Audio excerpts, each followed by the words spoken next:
Hello and welcome back to the channel. Glad to have you here. Are you tired of dealing with a smelly, messy coop? Wondering whether deep bedding or deep litter is the best method to keep your flock happy and your coop odor-free? I've tried both methods in my own chicken coop, and today I'm breaking it all down. The pros, the costs, the cons, the maintenance, and my own personal experience, so you can choose what works best for you. Trust me, you don't want to get this wrong, because a poorly managed coop means bad odors, unhealthy chickens, and extra work for you. Stay until the end, where I'll share some expert tips to help you avoid the biggest mistakes I've seen backyard chicken keepers make. Now, before we jump in, hit that like button if you want fresh, practical chicken keeping tips and tricks every week. And don't forget to subscribe so you never miss out on our new content. Alright, let's start with deep bedding. This method is perfect for chicken keepers who like clean, low odor coop without composting hassle. So what is it? Deep bedding means laying a thick layer of absorbent material. We can use pine shavings, which are best for odor control. We can use straw, which gives a more affordable but needs more changing, and we can also use hemp bedding, which is highly absorbent but much pricier. I personally love using pine shavings because they do the job of keeping the coop dry and fresh. Plus, they don't break down as easily as straw, meaning less work for me. So here's the thing, if you don't stay on top of deep bedding, it can turn into an ammonia bomb. You must be able to spot clean daily, with also by removing poop and wet areas. You need to add fresh bedding weekly to keep things fresh, and you need to do a full clean out every week or month, depending on your flock size. So why you might regret deep bedding? So if you hate frequent cleaning, this might not be for you. You'll go through a lot of bedding, which means higher cost. And in humid climates, it can get too damp and start to smell. So when I first started with chickens, I loved deep bedding because it gave me instant odor control. But I quickly realized that I was spending way too much on bedding. And that's when I decided to test the deep litter method. Now let's talk about the deep litter method, which for me was an absolute game changer. This method lets your chicken waste break down naturally, turning your bedding into rich compost over time. Instead of scooping out waste every week, you just add fresh bedding every few weeks to absorb the moisture.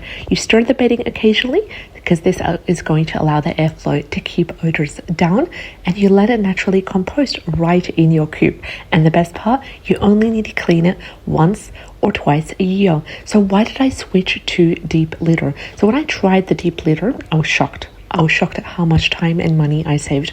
No more expensive bedding changes every week, just a simple turnover every few days. And in winter, I did notice that the coop stayed way warmer thanks to the natural composting process. But you know what? Here's the catch. If you don't manage deep litter properly, it can actually turn into a very stinky mess. So this means that you must have good airflow, good ventilation, and also keep an eye on ammonia levels as well.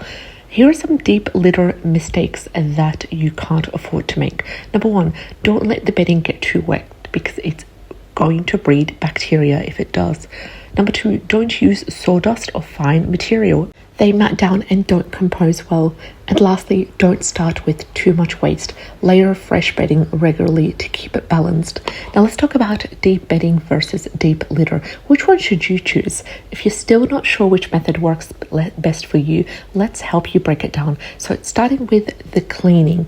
In terms of deep bedding, it requires frequent cleaning. But if you have deep litter, you only need to clean between 1 to 2 times per year. In terms of odor control, for deep bedding, it's really high if maintained. But for deep litter, it's actually good if you allow airflow to really get in and take control of things. In terms of the composting benefits, when it comes to deep bedding, there are no composting benefits at all. But with deep litter, you get compost that way. It's in terms of whether it's good for beginners or not, deep bedding, super easy for beginners, but deep litter needs good management as well. In terms of the cost, the deep bedding is much more higher in cost, which means more bedding more frequently, but the deep litter offers much more of an affordable option because there's less cost involved and there's less bedding as well. And lastly, the winter warmth. The deep bedding offers no extra warmth, but deep litter naturally warms the coop. So if you live in a climate where you have a winter for quite a while, like we did, and you want to offer that warming component, then you might opt for deep litter. So if you love the idea of free compost and less cleaning, deep litter might be your best friend. But if you prefer a clean and fresh smelling coop every week, deep bedding is the best way to go. This is the final verdict. So after trying both, I personally use a mix of both methods. So in the smaller coop, deep bedding works best because I don't want to deal with longer or long-term composting. And in my larger flux coop, deep litter is amazing. It saves me so much time and my garden gets nutrient-rich compost. So let's talk about some pro tips. So you can use pine shavings for best odor control. If you use deep litter, please turn the bedding weekly. This will really help to keep things fresh. And if you also want, you can also add diatomaceous earth in order to help prevent mites and bugs as well, and monitor ammonia levels. So if you smell it, just add fresh bedding. Now let me know, which method do you prefer? Drop a comment below, and if you have made it this far, hit the like and subscribe button for more chicken care tips and tricks. Take care, and I'll see you in the next video. Bye bye.